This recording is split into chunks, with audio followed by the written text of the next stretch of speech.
Hey guys, I'm back with our triangle congruence postulates. So we have a couple more to look at here, and this is as far as congruence goes, and then we're going to move on to some other triangle postulates that are ways to work with triangles, basically.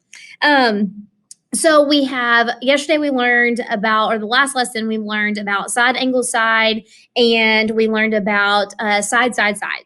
So this time we're going to have angle side angle and angle angle side. So we do not have side side angle, because if you put those in a certain order, it would spell a very bad word, and we do not do that in math. So we also have the hypotenuse leg theorem here that we're going to look at. So let's look at these. So very much worded the exact same way. If two angles and the included side, so as opposed to the other one whenever it had the included angle and two sides of a triangle, are congruent to two angles and the included side of a triangle, then those two of another triangle, then those two triangles are congruent. So if you'll see ABC here on the right, you can see that we have an angle, the included side, and then this angle here is congruent to angle, the included side, and angle here. Okay, so it just has to be the side that's congruent to the other side has to be between. Okay, so if it may be labeled, let's see here, maybe if it labeled like this, angle, we had side, we had an angle, with an angle, angle, and side. So this side was marked here, that would not work out. Okay, so that can't work because it's not in between the two like it was on the other triangle. So be very careful and aware of which one is labeled there.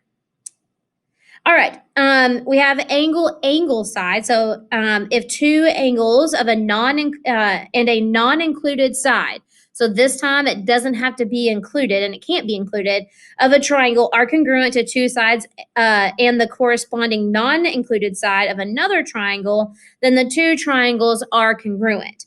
So you can see here that we have, and it has to be in that order. So I have angle, and then I have another angle, and then I have a side, and that's congruent to angle, and then angle, and then side here. So it has to be the same has to be the same side of those two. So it has to be coming off of the one angle with just a one little tick mark. Okay, so those two, that's kind of how that's labeled there. You just want to look out for that. So that is going to be angle, angle, side. And then the hypotenuse leg. If a hypotenuse and a leg of one right triangle, so remember that a right triangle has a 90-degree angle in it, are congruent to the hypotenuse and leg of another right triangle, then the two triangles are congruent. So if you'll remember back in 8th grade, the hypotenuse is across from the right angle. And we haven't talked about that yet because we haven't looked at the Pythagorean theorem yet. Don't worry, it's going to be here very soon. And so you'll see, remember, across from the right angle, which is AC, is going to be congruent to the hypotenuse of another one, which is going to be EF, because that's across from the right angle D. If that and a leg, so a leg, remember, is one of the sides that makes it the 90 degrees. So DE is congruent to CB there, then the two triangles are going to be congruent.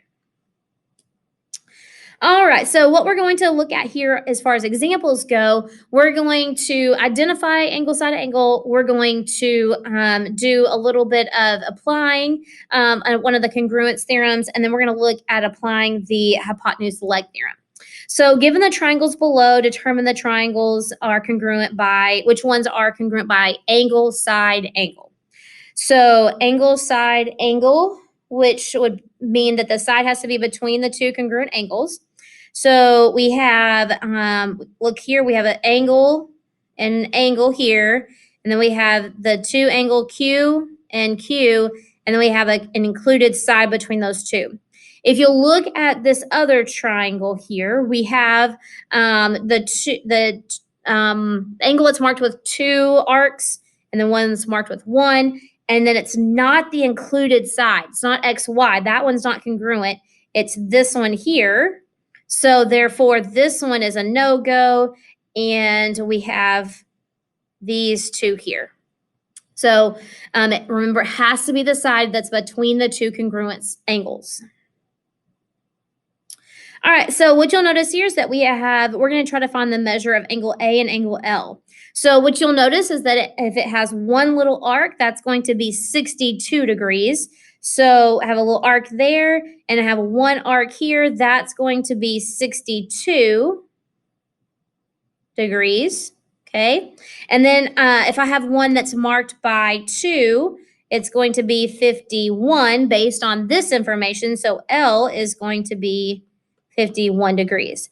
These two are congruent because of side, angle, side, and we have side, angle, side. So if this acts, if this were to ask you, what is the measure of angle A and angle L, but you can't tell that the two triangles are congruent based on any of the triangle congruents, then might be a trick question because you can't find the angle measures there because of they're not congruent triangles. So just be really careful about that.